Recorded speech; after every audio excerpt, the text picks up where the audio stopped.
Previously on Djuma Diary, we experienced the changing seasons and the coming of the first big rains, which brought about many changes for the creatures large and small. The Skutani pride also returned from Kruger, and we left them feasting on a waterbuck carcass while the injured male is still out looking for them.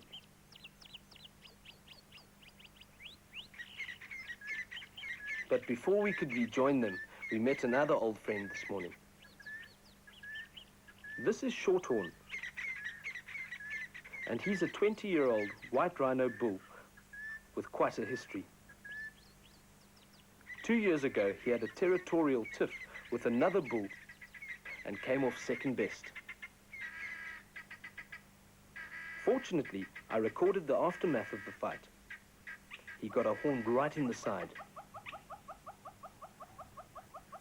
For a while, we were not sure if he would make it, but he did. Today, he is again the boss of his territory and as bold as ever. For me, being so close to such an awesome animal is what makes working out here so special.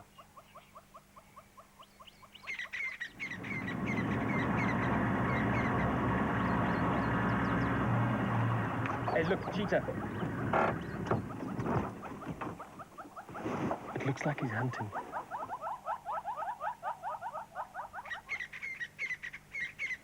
We chased for a while and caught up with him briefly, but then the bush swallowed him up again.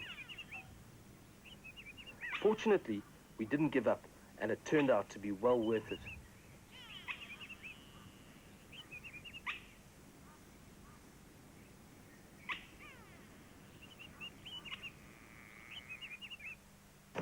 Well, we finally managed to catch up with the cheetah, but unfortunately we weren't in time to see him make the actual kill.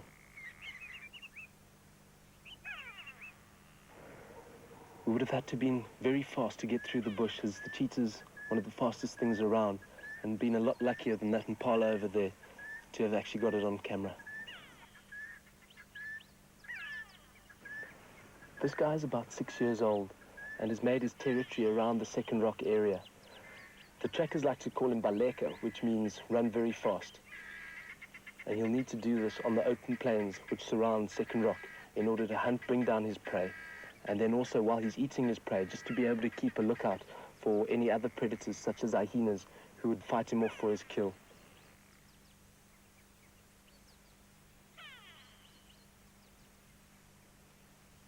Cheetahs have given up a lot of their power and strength for speed, and it's because of this that even mother cheetahs, when they're faced with danger at a kill site, will rather get their youngsters out of there as soon as possible and avoid the risk to their young.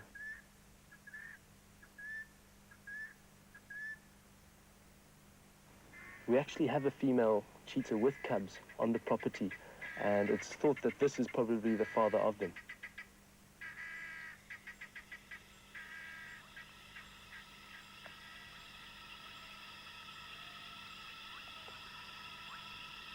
After sunset, we went back to where the Skutani females had made their waterbuck kill.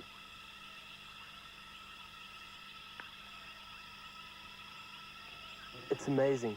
Since last night, these lions have done nothing but just lie around and eat. And judging by the size of one of them, Kinky, I think she's pregnant. There's not another inch of room left in her stomach for any more food.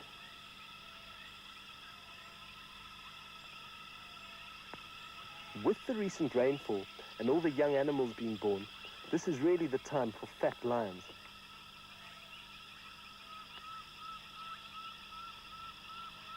We watched for a while, and it was as if they were nursing their aching stomachs.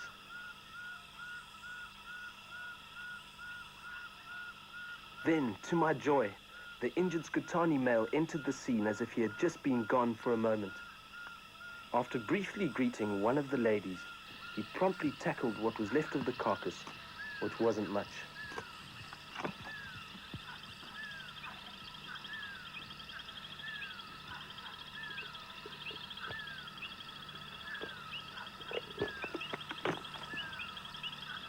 This is so good to see. I really didn't think he was going to make it on his own. And while his injuries are still very bad and he's still very vulnerable to a pride takeover by other males. At least he is back with his pride.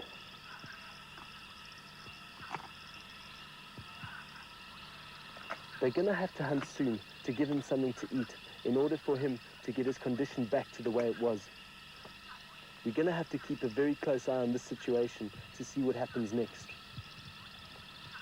It's great to leave you with a happy entry into our diary.